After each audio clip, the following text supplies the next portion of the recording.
Lycée des jeunes filles de Boaké. Les cours vont bon train. L'environnement est dominé par les mesures barrières. Lavage des mains, port de cache-nez et surtout le respect des 1 mètre entre 2 personnes.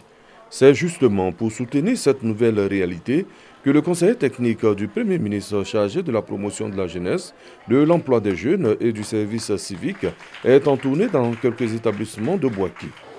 La lutte contre la Covid-19 doit faire l'objet d'un sursaut national parce que si nous nous prenons garde, cette pandémie peut endiguer l'évolution d'un pays. Alors que si tout le monde s'approprie le combat contre sa propagation, nous aurons aidé le gouvernement, nous aurons aidé le Premier ministre à bouter hors de nos frontières et hors de nos réalités la pandémie à Covid-19. L'occasion est belle pour offrir des kits de lavage des mains, toutes choses qui participent au combat contre la Covid-19. L'école est le lieu où grouille la force de ce pays, c'est-à-dire la jeunesse. Et venir à nous pour nous aider, pour aider la jeunesse de Côte d'Ivoire à survivre, à vivre et à continuer l'école, c'est un acte à saluer. Du côté des enseignants, l'application des mesures barrières renforce leur volonté de dispenser au mieux le savoir. À quelque chose, malheur est bon. Si on pouvait rester avec 25 élèves par classe, ce serait vraiment super. On a le droit de regarder sur les élèves, même si quelqu'un bouge, on sait ce qui a bougé. Alors qu'avant, on avait tous les problèmes avec cette classe, parce que c'est une classe qui est un peu turbulente, beaucoup bavarde. Mais aujourd'hui, c'est calme. Du lycée des jeunes filles au lycée moderne 2, en passant par le lycée Martin Luther King et bien d'autres établissements, la délégation a félicité le corps enseignant et le personnel pour leur engagement aux côtés du gouvernement.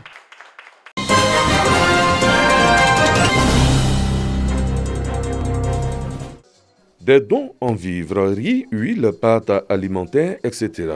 Mais également des kits sanitaires. La solidarité du gouvernement touche ainsi les populations de la sous-préfecture de Kawara, porte d'entrée de la Côte d'Ivoire en provenance du Burkina Faso.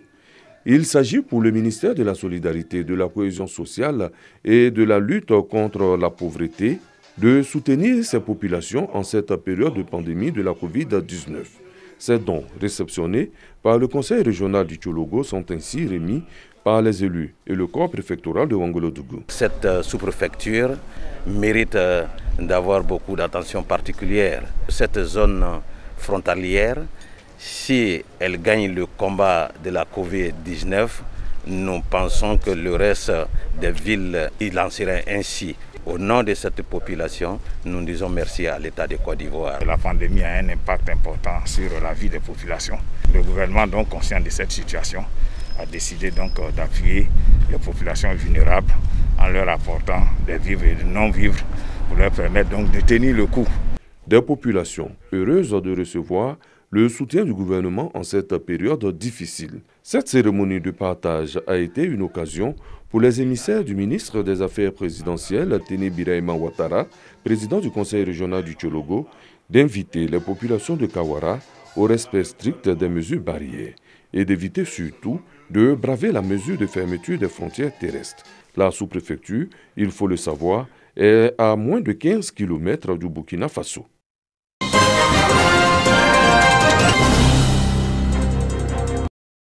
La Côte d'Ivoire se hisse depuis 2019 au 3e rang africain des producteurs de coton hors blanc. Le Poro et le Tchologo font partie des régions qui œuvrent à cette performance. Les populations de cette partie du nord du pays font de la culture de cette plante une tradition. Ici, chaque famille possède une parcelle de terre où le coton est cultivé. Une véritable fierté pour elle. Je fais le coton, ça fait 20 ans. Le coton me rapporte beaucoup de choses. J'arrive à faire mes constructions. C'est là-bas que je trouve mon argent pour habiller mes enfants, pour faire tout mes affaires. L'or blanc, cette denrée si chère à l'industrie textile, favorise l'implantation d'entreprises d'exploitation privée ou publique, telles que Seco Olam à Ferkessédougou et la compagnie ivoirienne de coton COIC à Korogo.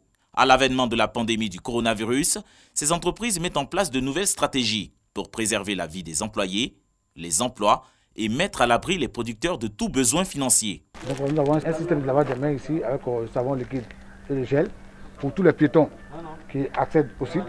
Mais bien avant d'accéder au site, on prend la prise de température. La température doit être inférieure à 38 degrés Celsius. Et pour ceux qui sont en engin, moto comme véhicule, c'est le même système qui est appliqué.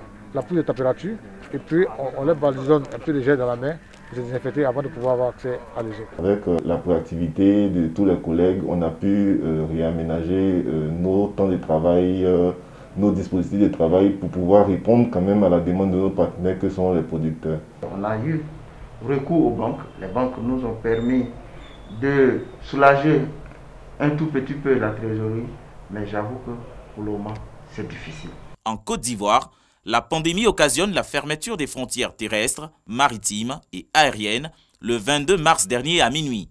Une mesure qui n'est sans conséquence pour ces sociétés d'exploitation cotonnière.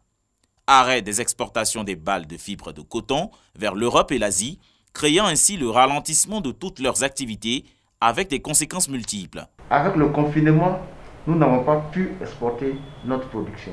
En 2019, au mois de mai, j'avais un stock de 27 000 tonnes, je dirais, de fibres. Aujourd'hui, j'ai encore 46 000 tonnes. Vous voyez, pratiquement un gap de 20 000 tonnes de fibres que j'aurais dû exporter pour me permettre d'avoir de la liquidité pour payer mes producteurs correctement et préparer la campagne 2020-2021. Pour le départ des balles, même celles qui sont en attente de transfèrement, il y a toujours des discussions en cours compte tenu du fait que beaucoup doivent être exportés, mais je pense que ça va aller pour le mieux. Vu tout ce qui arrive avec nos produits finis qui sont bloqués, rien ne marche, l'économie est bloquée.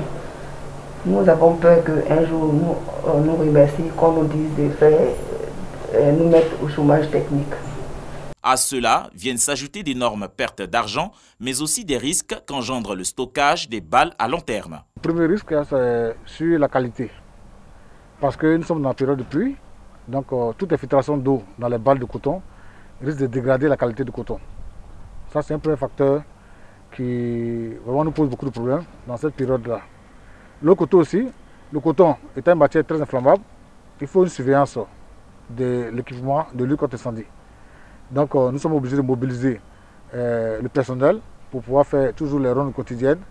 Nous sommes aussi obligés de mettre en marche nos motopompes de lutte contre l'incendie et puis déployer notre système en général, c'est-à-dire les RIA, les bouches d'incendie, pour pouvoir être capable de répondre à un feu de coton. En dépit du poids des charges supplémentaires provoquées par la non-exportation des stocks et le temps de stockage, les dispositions sont prises pour assurer aux producteurs le déroulement de la nouvelle campagne agricole. Tous les paysans ont été payés sans exception et nous sommes même juste en train de préparer les ristournes pour les OPA qui ont travaillé avec nous durant la campagne passée.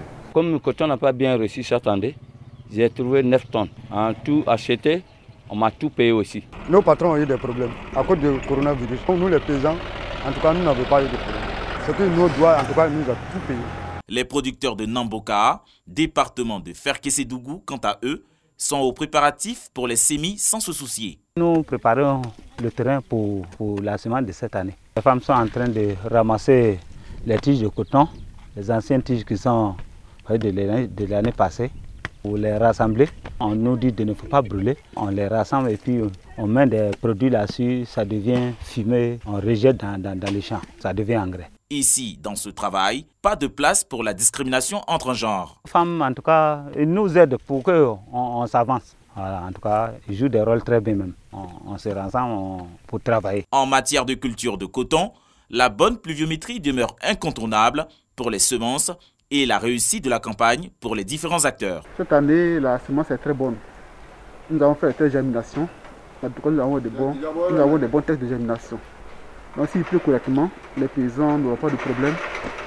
Nous avons 127 500 hectares que nous devons emblaber, c'est-à-dire qu'il nous faut acheter des engrais, des herbicides et des insecticides pour la campagne qui s'annonce dans une semaine. Je rassure les paysans que nous serons au rendez-vous de la campagne 2020-2021 avec tout ce qu'il leur faut pour que la campagne soit bonne si Dieu nous accorde la pluie. Covid ou pas Covid, nous serons au rendez-vous. Je demande aux producteurs d'observer les mesures barrières.